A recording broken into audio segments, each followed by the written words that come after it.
Good afternoon to everyone. We have invited you to this press conference to clear some confusions which have surfaced in public domain in regard to the latest political development in the state, where 21 NPF MLAs have merged with NDPP party. First of all, we must understand that this development was not decided overnight, but was a result of thorough deliberation between the two parties. For example, NDPP and NPF since 2021.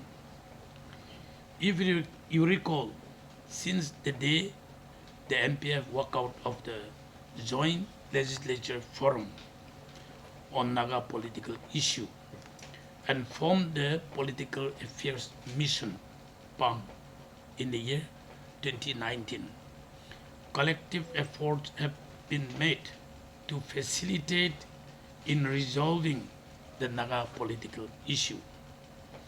This demand for unity among the elected members, especially the two regional parties in the state, NPF and NDPP, echoed louder as there was a stalemate in the political dialogue between the government of India and Naga negotiating groups. As you will remember, on 28 October 2020, I, along with the Honorable Chief Minister and NIDA convener, Sri Himanta Biswa Sharma, met the Honorable Union Home Minister Amit Shah to discuss the Naga political issue. The Home Minister and Assam Chief Minister requested us to issue a joint press statement and work together towards solution to Naga political issue. Subsequently, on 5th November 2020, we convened a joint press conference in the conference hall of the Assembly Secretariat and expressed our willingness to work together in the Naga political issue, despite our different political party affiliation. Despite our best effort, due to some misunderstanding between the two regional political parties, we could not move forward. By the year 2021, the necessity to form an opposition-less government was felt in order to have better coordination in the working system, particularly in facilitating the Naga political issue. Thereafter, to be specific, after my meeting with Chief Minister Nifurio on 15 July 2021, the next day, that is 16th of July, I went and met the President and discussed the concept of opposition-less government. Thereafter, he requested me to go ahead with MPF legislature party meeting and that the party would endorse. And accordingly, legislature party meeting was held again on 19 July 2021 at my Dimapur residence and adopted resolution to this effect. Extensive discussion was held in the highest decision-making body of the MPF in the central office, Kohima, in the presence of the MPF president. After thorough deliberation, a decision was taken to be part of the opposition-less government on 16 August 2021. All formalities were completed for an opposition-less government and the concerned political parties endorsed the decision. As such, the question of not consulting each other before decision was taken by legislature party on 19 on 19th July 2021 does not arise. However, as fate would have it, due to the ongoing political dynamics, the idea of having one strong regional party in the state crop up again, and as such, talks were held discreetly at the highest level to work out an acceptable formula to amalgamate the two regional parties, namely NDPP and NPF. The first option was for the NDPP to merge to join the NPF party. The NPF party opted this proposition and openly welcomed the NDPP MLAs to each party NPF, which was published in local newspapers. But unfortunately, some conditions could not be met while finalizing the matter. For instance, some MLAs from the NDPP party were not willing to come back to NPF unless the NPF president paved the way before such step was taken. However, it was confirmed from sources of both sides that NPF president would continue to hold the president's post till the end of the present tenure, that is November 2024. As such, the chapter of NDPP merging with NPF became inconclusive.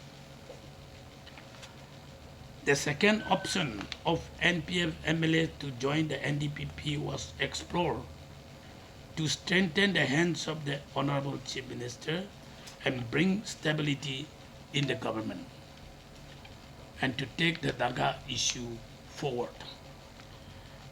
As I have already stated, since it was a consensus decision that the two regional parties must come together and form one strong regional party in the state, it was not a sudden step for NPF MLAs to finally merge with the NDPP.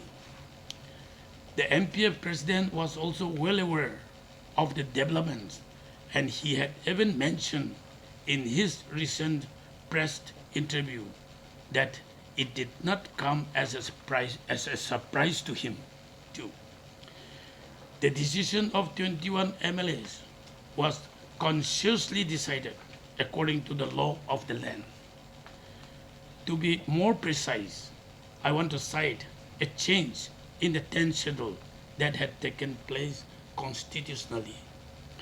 After amendment of clause 4.1 of the 10th schedule of the Indian Constitution in 2003, if two-thirds of elected members of a political party so decide to join another political party, they can do so with or without party functionaries. According to clause 4.2, whether party comes along with the MLAs or not, the word deem have been taken place implies that if two-thirds members of legislature party agrees to merge with another political party, then it should be taken that there was a merger of the purpose of clause 4 of the 10th schedule of the Indian Constitution. In our case, since 21 MPF MLAs comprising of more than two-thirds legislative members belonging to the MPF party have agreed to merge with the NDPP party according to clause 4.2 of the 10th schedule, it is aptly clear that the merger is constitutionally valid. We had witnessed in 2015 when three NCP MLAs merged with BJP party and the Honorable Speaker had disqualified the three members based on the petition filed by the NCP party leaders. Their point of contention was that, as per clause 4.1 of the 10th schedule, the three members did not merge along with the party functionaries. The three MLAs appealed before the Guwahati High Court, Kohima bench, against the speaker ruling, and subsequently the court delivered its judgment in favor of the three MLAs as per clause 2.1 of the amended 10th schedule. The NCP party leaders again challenged the court verdict in the Guwahati High Court, and the division bench upheld the decision of the single bench Kohima.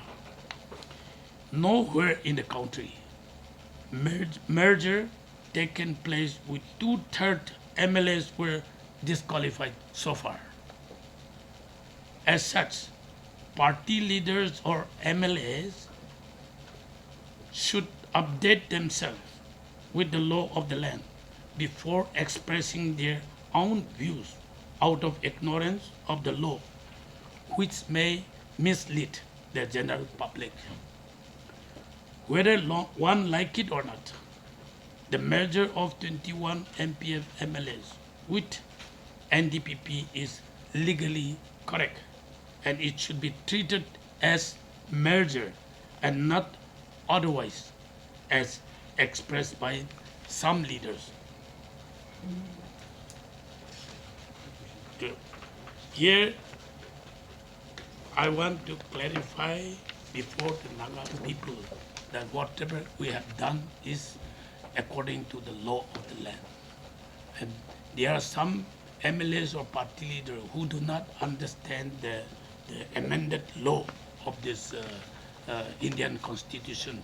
So if you read between the lines, the 10th schedule, it is very clear that once two-thirds of the MLAs so decide to merge with another political party, nothing can stop them, because the democratic norms has to be followed.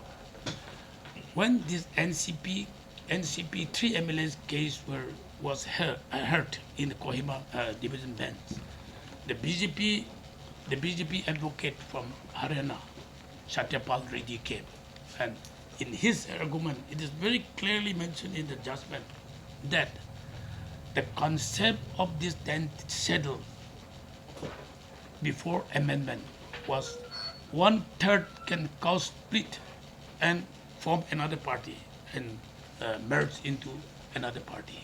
That was allowed. And two-third of MLAs, along with party functionaries, can merge with another party. That was the original setup of the 10th schedule.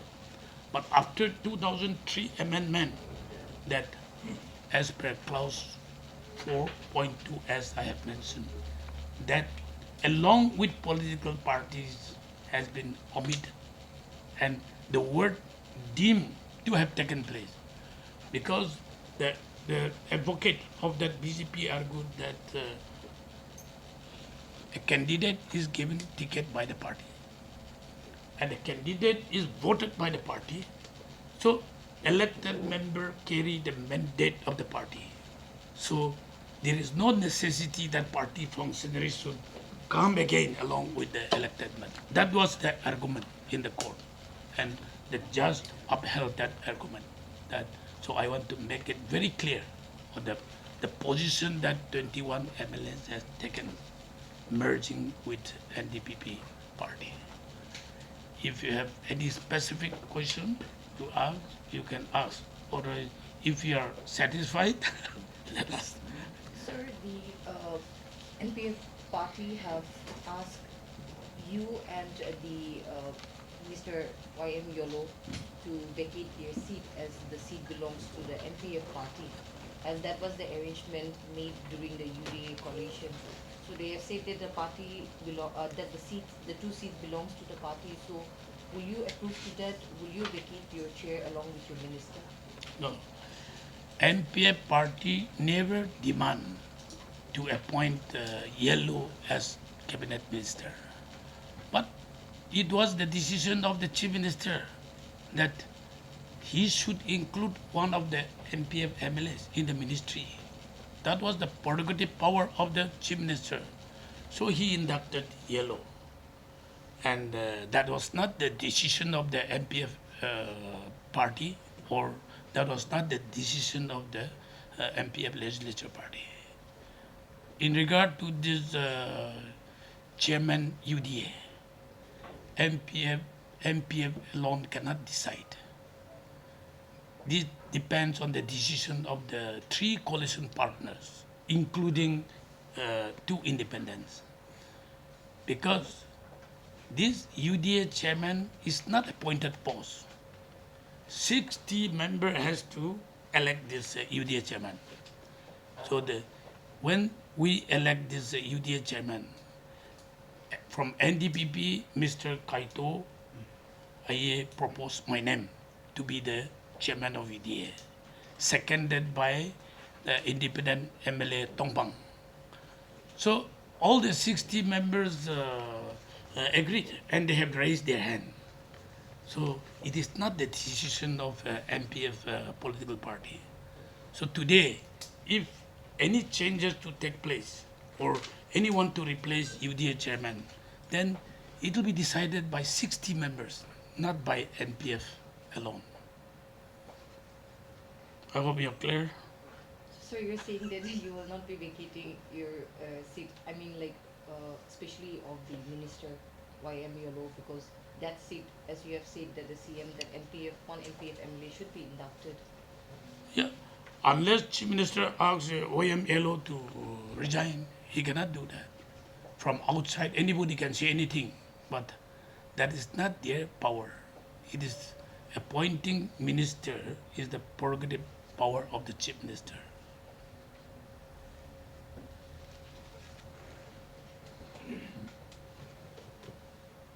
Any? So you Anything? you are saying that it is merger, but as per law, merger has to be a coming together of two parties. But here NPF still exists. NPF still exists, and NPF has its own MLAs in the house also as it is. So what will be it? See, the law says 2/3 or more than 2/3 can merge into another political party, according to clause 4.2 is very clear. Not along with political party. Before amendment, clause 4.1, 2/3 MLA along with political party functionaries. That was very clear before amendment. But after the amendment in 2003, along with political party is omitted. And the law says that party merger along with 2/3 MLA deemed to have taken place. That means the word deemed has put a stop on the clause 4.1. That's what I have already explained. The MPF party will be there. MLA, those who want to remain as MPF MLA, they can remain. The law says so. So they were also, the president also claimed that some of the MLAs were hijacked out of the 21. And also, what is the reason why the 4 MLAs were left behind? No, it's absolutely wrong. Our legislature party functioning system was quite different from party functioning system. Whenever we take important political decision, as leader of the legislature party, I used to question MLA one by one, pulling the opinion of each MLA. After After pooling the opinion of each MLA, we come to a conclusion to take a decision. So this 21 MLAs, out of 21 MLAs, anyone hijack or forcefully taken away, question does not arise. Willfully they have agreed and we have come together. And we have taken decision consciously, not against anybody's will. So the question of hijack question does not arise. The Chief Minister has time and again stated that the NDPP is willing to continue with the 40-20 seat sharing with the BJP in the next election. Having said that, the NPF, however, the 21 MLAs from the NPF have merged with NDPP, and now the number of MLS legislature in the NDPP is higher. So do you not think that that would be an issue in the next coming election? No. We are, see, we are heading towards election in 2023. We are now in 13th house.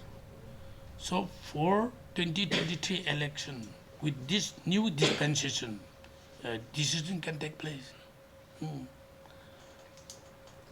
The MPF 25, out of 25, 21 merged into NDPP. So 42, total number comes up to 42. Then BJP 12, 2 independent, 4 MPF. Now, if all the party, according to the present arrangement, MPF also decided to go along with this UDA government. That the most welcome by everybody because of Naga political issue. So if they want to have a seat arrangement with the present dispensation, then the 4 seat will be reserved by NPF, 42 seat will be reserved by NDPP, 12 seat will be reserved by BJP. I'm talking about common sense application because no MLA can be discriminated if his position is not in a hopeless position. So that arrangement will be taken place when we approach nearer to election. Before election, the new decision may be taken, but without the knowledge of 21 members, no decision can be taken. Decision of NDPP will be comprised of these 42 MLAs. So that question does not arise at this point of time. Before this new arrangement, anything might have been said.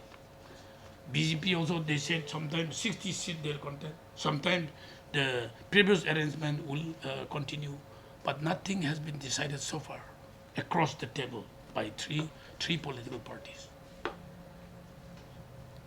Sir, all the leaders are stating that all these developments are taking place in order to give the final push to the Naga issue so that there is an amicable solution at the earliest. However, we can see that the election tempo has already touched the state and a lot of developments are taking place. So can we expect a solution at all, before the 2023 general elections? Because you, along with the CM and other leaders, have already met the Prime Minister and the Home Minister as well. So what can we expect? As we have announced before the people of Nagaland, 3 of us, CM, Deputy CM, myself, and our Rajya Sabha MP, 4 of us met Home Minister and Prime Minister, and we requested them, both of them, that they should send interlocutor AK Misra to Nagaland to resume the talk with NSCN-IM and 7 NNPGs. Accordingly, as committed by both of them, AK Misra came to Nagaland and he stayed here for about 1 week, consulting all the key leaders of the Naga civil societies and the 2 Naga negotiating group, and he went back to Delhi. After his return to Delhi, we are yet to contact him again. But we'll surely meet him, and he might have discussed with NSCN IM and 7 NPG on the contentious issue of Naga flag.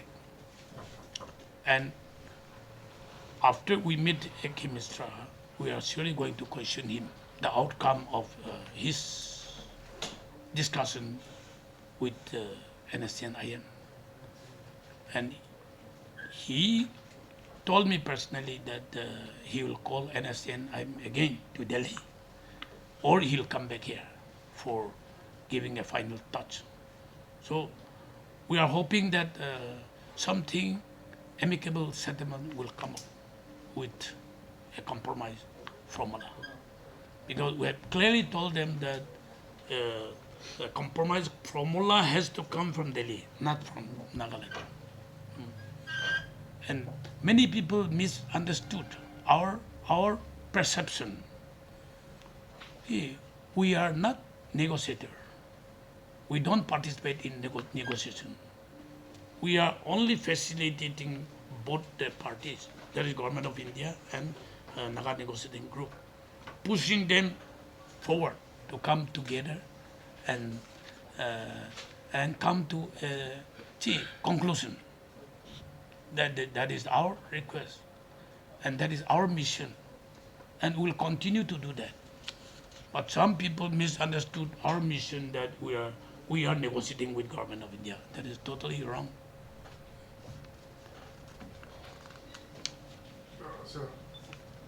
Sir, Yes. there is a talk going on that Mr. T. Zeliang has compromised his political career by joining his party, whereas two lions cannot live in the same camp. What do you have to say? No. 2 lions or 3 lions have to live together for survival. Because when we both decided, MPF and NDPP, both consensually decided that 2 regionals should come together. I mean, one has to merge with another party, or how to come together. So the formula is that one party has to merge with another party. But that will not invite any dispute between 2 of us, because I have agreed that he should provide a stable government. When 2 regional parties stand together, and when 2 regional strong parties are there, the third group will take advantage, like in the past.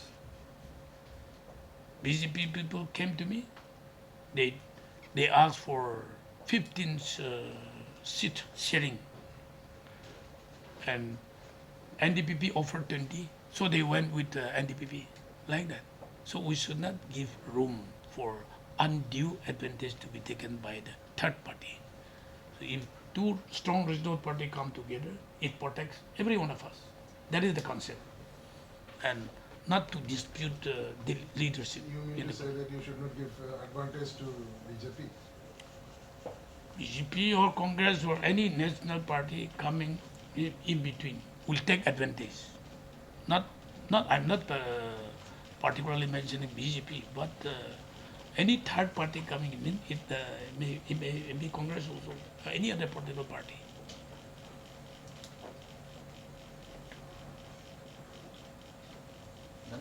I think that's done for today. Thank you.